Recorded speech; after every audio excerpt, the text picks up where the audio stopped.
Nous reprenons ce soir l'histoire des 3 petits grains de blé. C'est maintenant l'époque des rameaux.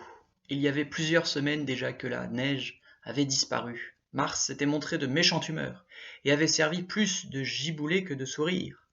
Mais maintenant, avril était là, et déjà un chaud soleil réchauffait la terre. Les petits grains sortaient de leur sommeil et reprenaient des couleurs à vue d'œil. La plaine devenait d'un vert tendre.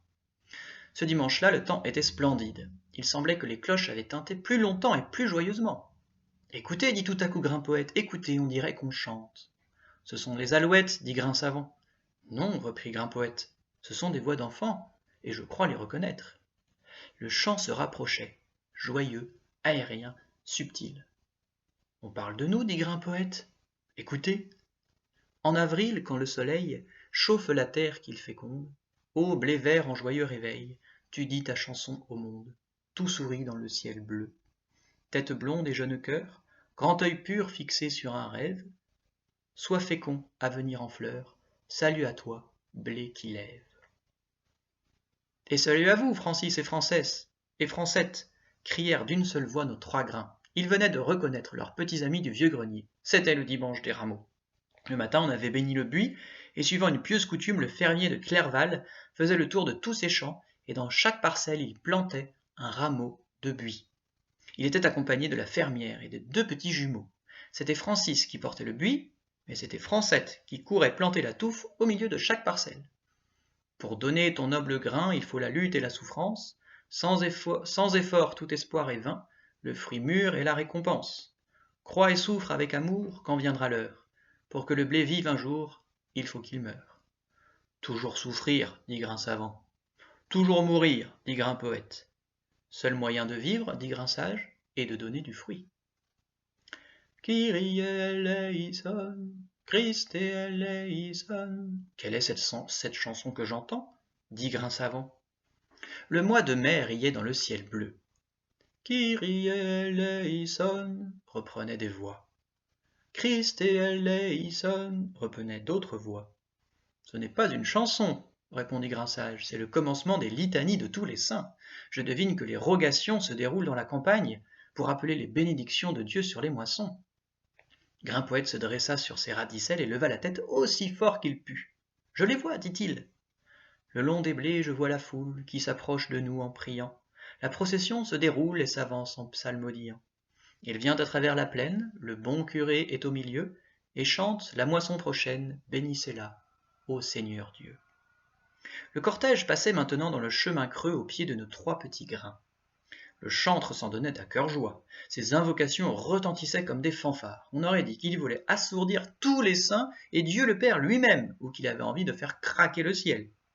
Grinsavant ne put tenir son sérieux en le voyant passer, et délaissant pour une fois la science pour les joies de la poésie, il y allait aussi d'une petite strophe.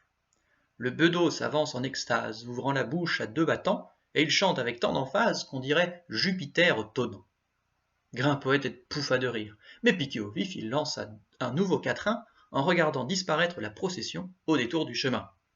Le murmure des demoiselles répond à ce clairon d'airain, et l'on dirait un froufrou d'ailes prenant son vol dans le matin.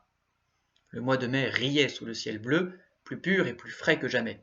Et la nature a l'air d'être en état de grâce, murmura Grinsage, devenant poète à son tour. Midi, roi des étés. Les petites tiges sont maintenant devenues de hautes tiges. Les blés verts se sont transformés en blés d'or. Ils offrent tous au ciel de juillet un bel épi bourré de nombreux grains que le soleil achève de mûrir. Quelques humbles bleuets et quelques coquelicots étincelants mêlent leur couleur rutilante à la pâle blondeur des blés. Le soleil inonde la plaine, il pleut de l'or dans les sillons, le vent de sa brûlante haleine ondule les blondes moissons. C'est Grimpoët qui déborde d'enthousiasme à la vue du spectacle prodigieux qui s'étale devant eux. J'ai peur que le soleil brûlant nous dessèche jusque dans nos racines, dit Grinsavant. C'était bien la peine de grandir, s'il nous faut rôtir aujourd'hui, écoutez les soupirs qui s'élèvent de la plaine. On dirait que tous nos frères étouffent, comme nous-mêmes, dans cette fournaise. Si cette chaleur continue, nous allons tous mourir. Non pas mourir, dit Grinsage, mais mûrir. Et mûrir, savez-vous ce que c'est? C'est se remplir doucement de soleil, c'est devenir un beau fruit d'or tout gonflé des sucs de la terre, c'est être capable de donner joie et vie. Grandir, fleurir, mûrir, de ces trois belles choses, la plus belle, c'est mûrir. La moisson. Ce fut un matin terrible. La nuit avait versé des pleurs sur chaque épi et sur chaque fleur. Le soleil levant en avait fait des perles, puis il les avait bues pour se désaltérer après une course déjà longue. Ce fut d'abord demoiselle Caille qui frôla nos trois épis à la vitesse d'une balle de fusil. Je ne sais pas ce qui se prépare, dit-elle. Je picorais tranquillement mon petit déjeuner à l'autre bout du champ quand un homme est arrivé portant sur son épaule une faux qui étincelait au soleil. Et fli et flas, sans demander la permission, il a fauché une longue traînée de blé tout au long du champ. Déjà des milliers de vos frères sont tombés sous ses coups. Malheur, dit Grinsavant, malheur et pauvre de nous. Vers 10 heures, monsieur le lièvre, les yeux fous de terreur, arriva en se glissant entre les épis. Un bruit infernal m'a fait quitter mon gîte. On aurait dit des ferrailles secouées par 1000 démons. Je ne voyais pas exactement d'où venait le bruit. Soudain, j'ai senti mon sang se glacer dans mes veines. Une gigantesque machine s'avançait dans les blés. À 2 doigts de mon nez, j'ai vu passer le monstre. À 2 doigts de mon nez, 6 grands bras rabattaient les épis vers une sorte de tapis qui rampait sur le sol et qui portait à l'avant une longue scie. Celle-ci allait et venait à une vitesse vertigineuse, et ses dents voraces fauchaient tout ce qu'elle rencontrait devant elle. J'ai échappé de justesse aux morsures de l'acier. Malheur, dirent Grinsavant et Grimpoët, malheur et pauvre de nous. Espoir quand même, murmura Grinsage, qui sentait lui aussi l'angoisse sourdre en son cœur.